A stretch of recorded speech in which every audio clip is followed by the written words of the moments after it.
Ang ganda ay nakikita sa kalooban.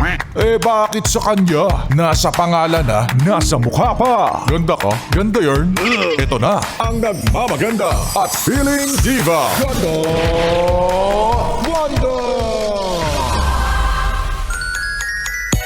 Yes, friends! Sa kalataong magsasabi ng gusto ko nang bumitaw ay dapat may yes friend siyang nagsasabi na kapit lang, konti na lang, Friday na. What a beautiful Thursday morning! It's me, it's your girl, DJ Gandawa. Nakasama nyo na hanggang alas 9 ng gabi. Hanggang alas 9 lang Ayoko na nakakarinig ako ng may mga nagsasabi dyan hanggang alas 12 ako.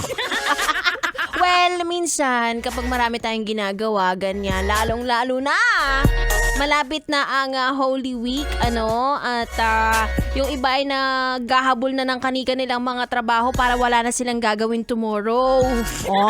Mga mga para-paraan ay gawin ko na ng Thursday para pagdating ng Friday.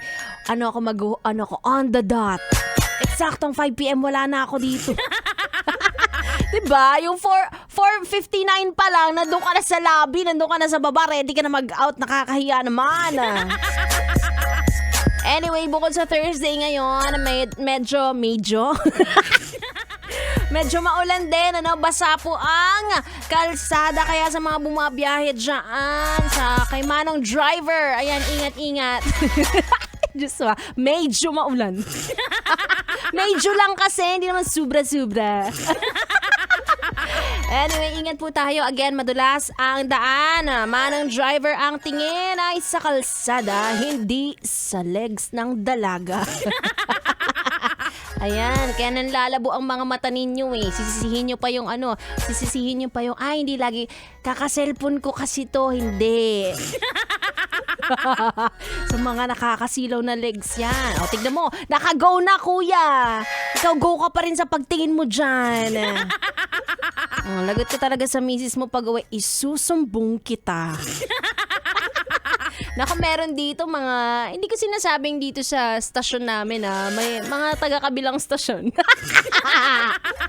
Na nilalaglag ko kapag ganyan, yung mga nakatingin sa iba. Pag may mga babae, ay nako, ang mga mata! Kulang na lang lumuwa. Anyway, kasama yun ako, DJ Gandawa, na hanggang alas 9 ng gabi. And of course, kami ay live mamaya sa aming Facebook page at Yes FM Manila. Kaya naman, abangan mo yan.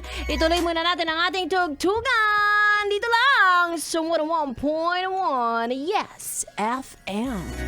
101.1